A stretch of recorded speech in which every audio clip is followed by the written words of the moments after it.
You're listening to the VO Life with Troy Holden.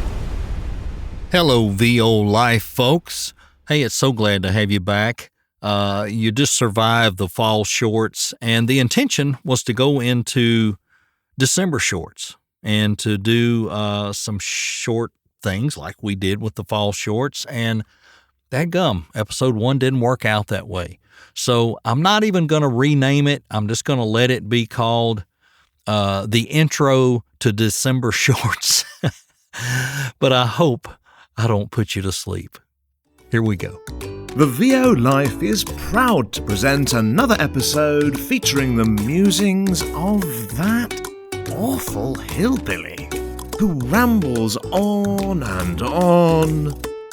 Oh, for Pete's sake, man, get to the point. Hey, welcome back. I hope you enjoyed the fall shorts, and we're going to do some December shorts. I said I might do 10, but we may only do 4 or 5. I'm not really sure.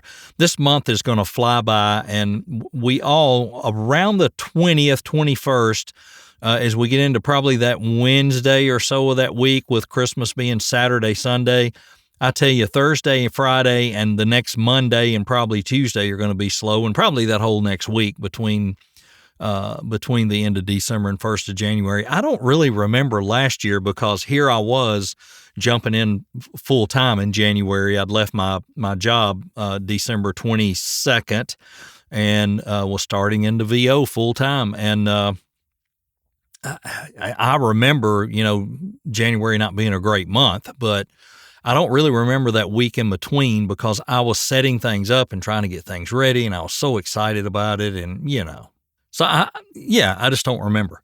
But anyway, let's get into it. I've already killed 2 minutes. It's really easy to do on a short one, and you end up going for 20.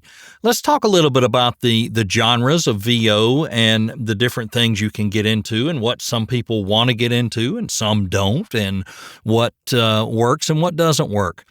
I started out really thinking character animation stuff, video games. I really had an interest in that, but really it was commercial for me. Commercial. I wanted to do the commercials. I wanted to be the guy you hear on the radio or TV. But when I first started into this, I didn't realize the conversational read was the king of commercials.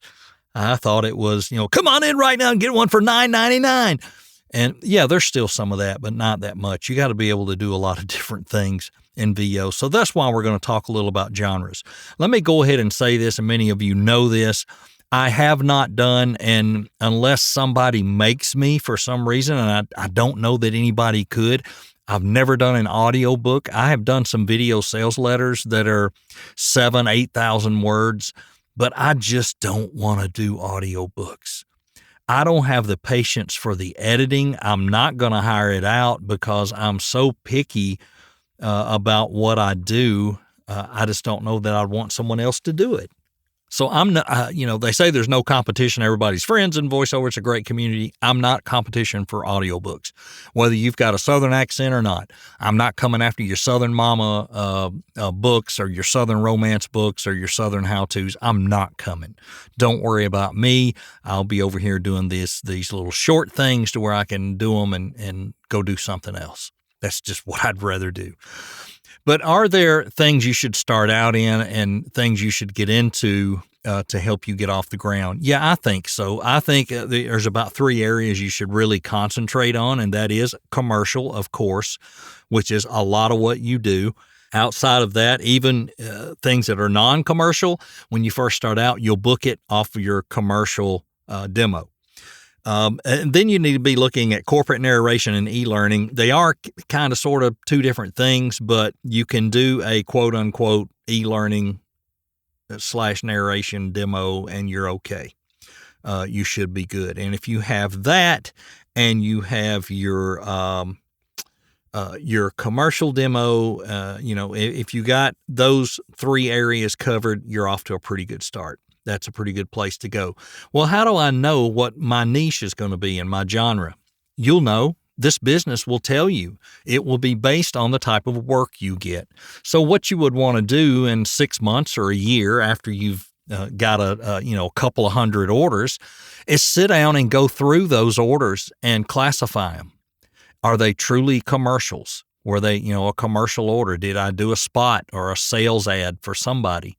Anytime you're doing an ad to sell something, that counts. You're booking that due to commercial type work. So let that count. Typically, we look at commercial as, like today I did auditions for Cheerios. I did Peloton bikes. I did Charles Schwab investments.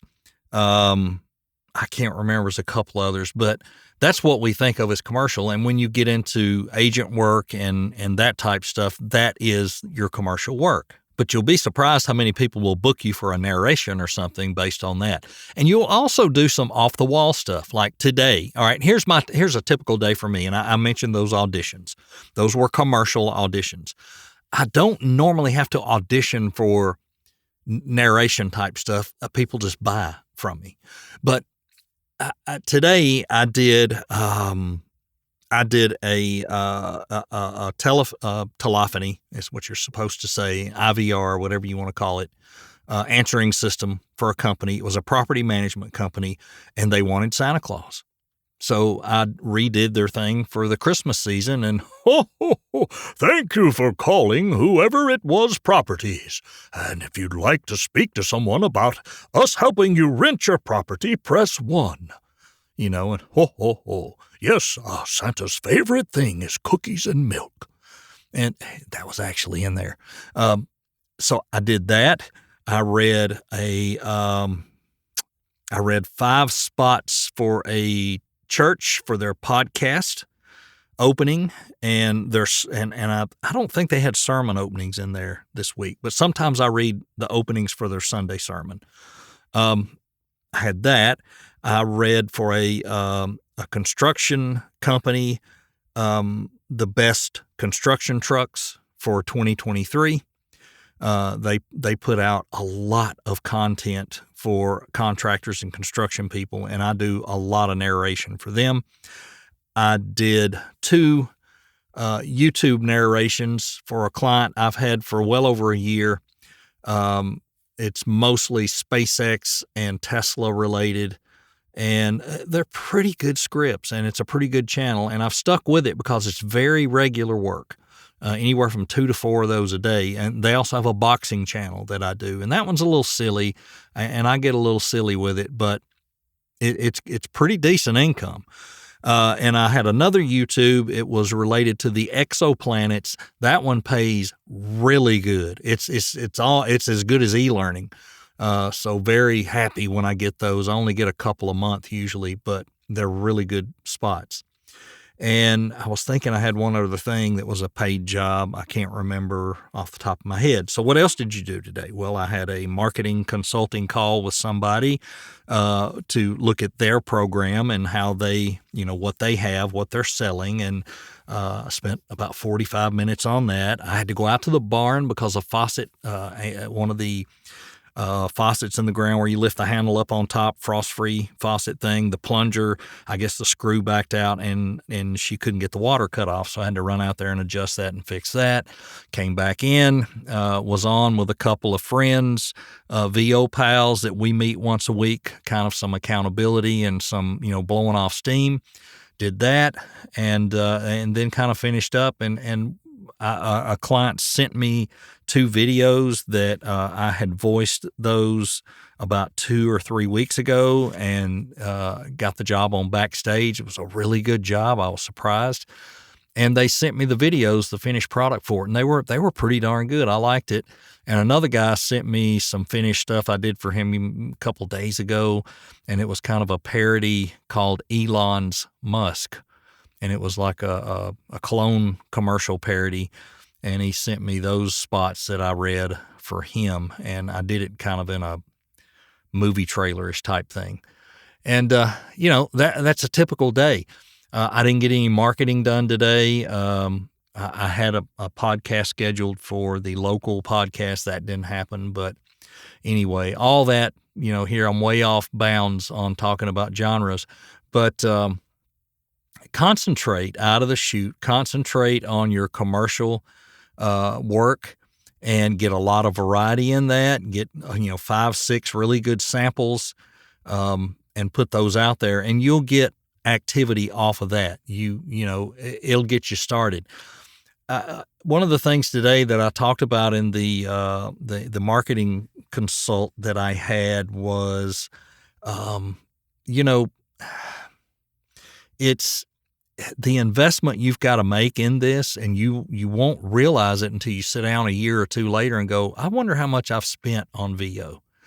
And when I started thinking about the equipment, the coaching, the workshops, the classes, and just where I'd taken gig doctors from, a couple times, where I'd met with Trevor a couple times, where I had taken some of his online courses, where I'd bought some things from Anthony Pica, where I had been in Bill DeWeese blueprint for a while. And then when I got into regular coaching with the gurus and JJ and Linda and Alyssa, and as I put more money into that at workshops and the individual coaching, and then I had Mary Lynn Wisner. I invested in going to VO Atlanta. I started investing in another coach, Mark Ryder, and Tom Antonellis. And then now looking at investing in marketing. And I thought, you know what? Everything I made the first year and a half, I spent it. Every bit of it. And I'll be honest with you, I was very part-time, and I didn't start until July. But from that July up until the next December, which is when I went full-time, it was just a year and a half in, which is crazy. In that time, I made and spent about $20,000. And sadly, I still am not a TRS. Still. And that just tells you that platform doesn't like me, and I've got to where I don't like it much either. But that's okay. Everything's working everywhere else, and it doesn't matter. So now I'm looking at investing in marketing, which is going to be a pretty big chunk. And I'll talk about what I did eventually, but I want to not let the cat out of the bag till I'm done and I see what happens. And then I'll say this is what I did. But until then, I don't want to talk about it. And so that's just the way it's going to be. All right. So, and remember last time the first short was not it was a long. So this one's done that too. And I apologize. And I've gotten off the track 7 times, but I guess because I put out all those shorts, I had a bunch of stuff to talk about and didn't realize it. So back to the basics one more time, genres, and then I got off on what I spent just to get genres. Work on your commercial stuff first. Get commercial reads. Get a good mix of commercial reads. Get the, medium paced conversational read. Get the little snarky kind of read in there. Get that empathetic insurance company, hospital, cancer, something read in there. And then maybe something that's got not a character-y or overly animated, but something maybe where you throw your voice in a different way. I currently have on my demo me doing kind of a Joe Pesci type thing, and I may not leave that on there. I don't know, but the last agency I signed with, that was the demo I used. And the more I thought about it, I thought it showed them all these different varieties of things I could do, not just my Southern accent, not just that really good, deeper, gravelly read, not just, the good Southern conversational read, but they got to hear me, say, hey, I'm a dog, what do you think? I'm a dog. I'm taking a bath here. And did that help? I don't know. It could have. But they were very interested, and this was an agency I didn't expect to get in, and they are really sending me a lot of auditions. And I hope. I did, book something a couple of weeks ago through an agent. On average, I'm booking about, I would say, one every couple of months. And that's not a lot. But you know what? I hear other people saying that agency work is 1 to 2% of their business, and they're saying, a lot of people are saying it's 5 or 10 and because they're booking more, but a lot of people say it's 1 to 2%. And that's about where I'm at. If I look at it money wise, now you book one agency job every 2 months, it pays what a lot of those other jobs paid all together for a whole month, because they normally have a pretty nice payday. But it is what it is. And so you try to look at that. When you get those, to me, those are bonuses is the way I look at it. Hey, guess what guess what I'm going to buy? I'm going to put half of that money back, and I'm going to take another piece of it, to add to my, throw some more money in a savings, a 401k or investment. But I'm going to take just a little piece of that, maybe 20% of it, and I'm going to buy something for my business. And typically that's what I'll do. Now, what I'm doing with this last one is that's going back into my VO Atlanta fund. That comes up late March, and my ticket's paid for, but I haven't paid for my hotel yet. So I'd like to have that money and what I got to have to spend saved up ahead of time, and that will be one of the things for that. And if I book another good agency gig, I can do that again. That's kind of how it works. What does that have to do with genres? Not a dadgum thing. Boy, I tell you. You talk about rambling. I don't know if it's a Southern thing or a me thing, but it happens. All right, back to genres. A, commercial. Do that first. Get your variety. B, get your corporate stuff, your narration type stuff in there, whether it's, corporate narration or whether it's like a documentary narration or whatever. Get some reels put together for that. And then do something e-learning wise because it's business related. Get that one done. And if you are really good at character voices and, like doing a soldier in a war game or doing silly characters or if you're really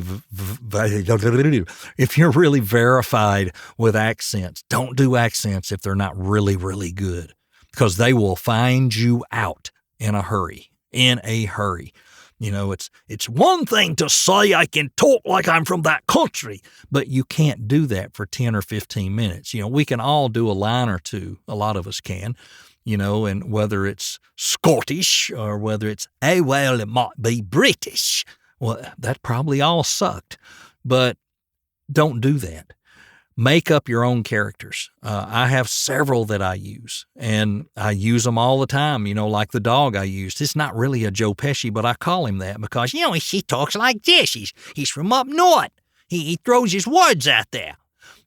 That's probably not a good accent either, but it's a character thing. And if you're doing some funny stuff and some 1- and 2-liners for people, you can put a thing together for that. And there's work in that. I book work in that at times too.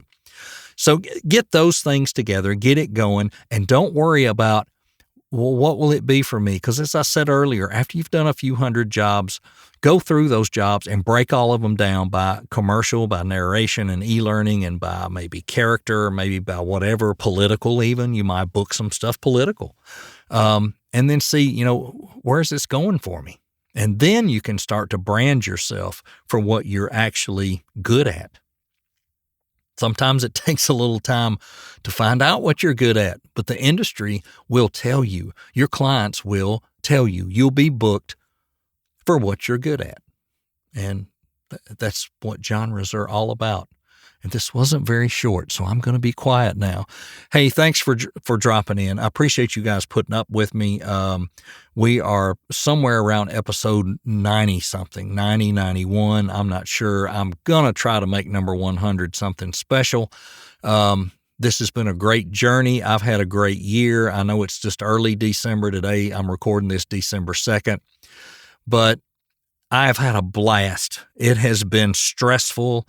It's been hard. I have gained weight. I'm ashamed to say I'm going to try to lose it before I go to VO Atlanta.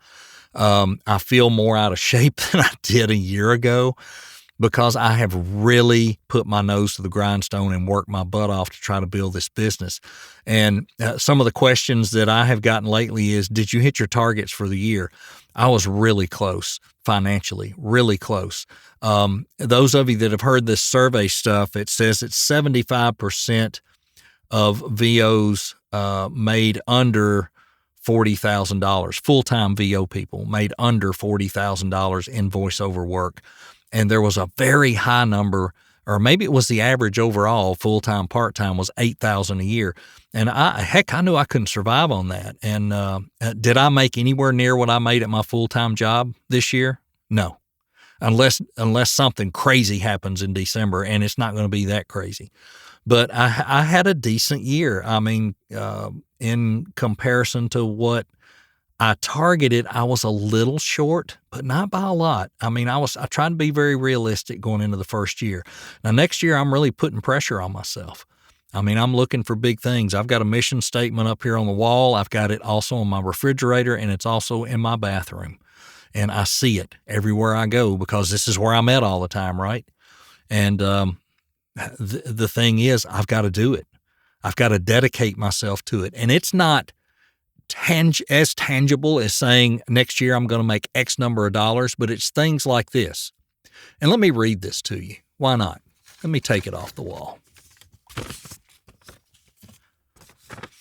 It does state by December 31st, I will earn X from voiceover work and all other related opportunities. So if I'm doing things voiceover related, this is not if I go out and sell something. You know what I'm saying? In return for this money, I will audition relentlessly, because if I'm not auditioning, I'm not booking jobs, right? I will market aggressively. For me to meet that goal, what's got to happen? I got to hire some help. I got to buy a course, or I have to dedicate myself to something. I will continue my training as a voice actor. I will keep getting coached. I have to. I'm still green as a gourd. I will grow my team to 7 agents. I got 5. I think I can get 2 more.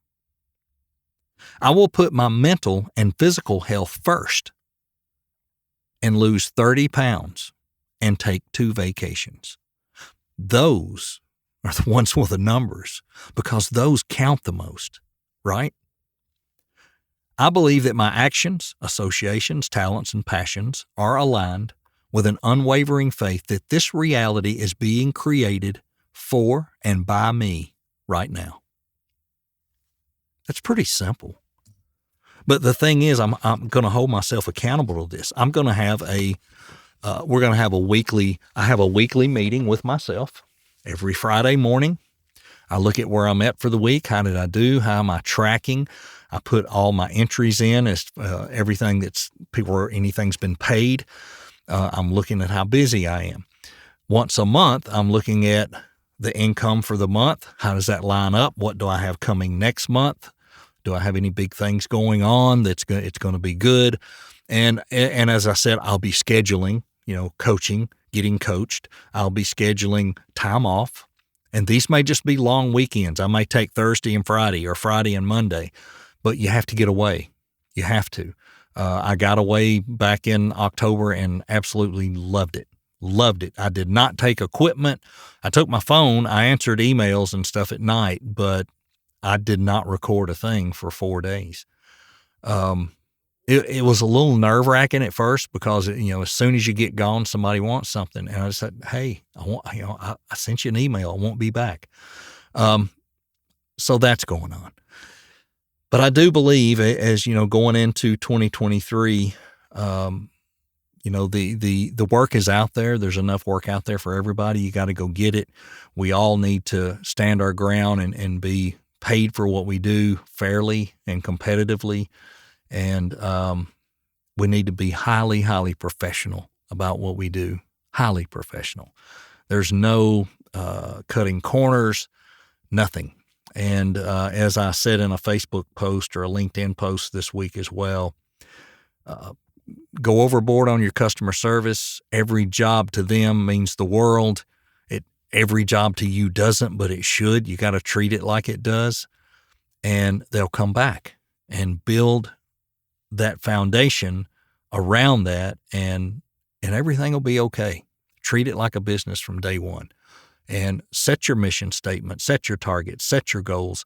This was a change for me to do it this way. I credit my coach all the way for inspiring me to do it this way, because I'm a spreadsheet guy and I want to track everything every month and every week, and am I plus, am I minus? And really, what he told me to do was look at a bigger picture, and as a former manager, I used to do that, but I had to coach everybody else to break it down into these steps and these buckets, because this department had this part of the bucket and this department had this part, and it all poured into that.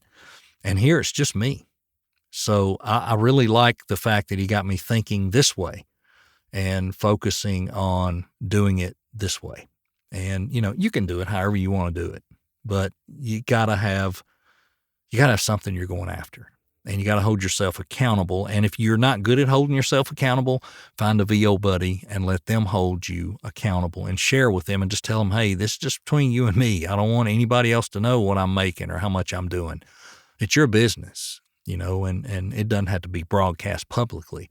I still share percentages usually during the month. I have not shared November, and I may not. If somebody asks me for it, I might do that, but I don't know. I think it's time to get more private with some of these things, and it's time to be more public with the other things that matter. And I'm going to figure that out this year. That's going to be my challenge, is how to become the consummate VO pro, not to be just, starting out new, not knowing anything. Now that I've learned some things and can do some things to set examples, I need to set those examples. That's what we are to do. It's what we're called to do. And if you got beliefs different than what I have, that's okay. It's what I'm called to do, is to be, to lead and to be a person who will set good examples so others can follow good examples. And that makes us all better people. All right. I'm sorry it wasn't short. I'm just going to call this the short long, or the long and short of it, or the shortest longest yard. I don't know, whatever. Hey, everybody, have a good week. I'll try to have one of these up at least once a week up till Christmas. And we'll go from there and see what happens. And, be active in the group, help each other, be good to each other. We'll try to have some meetups and things before the end of the year. And, gosh, there's a lot going on, right? You ever just feel like you're riding some kind of magical ride, and it's just going to get better, and you've got the anticipation, but you're just worn out from the, like the roller coaster going up that hill before it goes over and drops down. And then you have all that fun going around, and then you get back to the station and it stops and you're like, whew, all right. And then it takes off again. Cause you ever be there right before they're going to close and they let you just keep riding? I always used to love that at Opryland. And, you ride the Wabash Cannonball like 8 times in a row. But every time it went up that hill, that anticipation, and I kind of feel like that's where it's at the end of the year. Here we're going back up that hill again, get that anticipation of what's coming next year, and then we're going to zoom down that hill and ride the curves and the rides and everything and hang on tight and hope that we get right back to the station again and everything's great. All right. I don't know if it was Thanksgiving that made me this way today. I don't know. So sorry. No, I'm not sorry. I really enjoyed talking. Everybody have a great one. We'll see you next time on the VO Life. You've been listening to the VO Life with Troy Holden. Check back for more episodes each week and catch up on what you've missed also. This is for you, those just living that VO life. Thanks for listening, and join us again.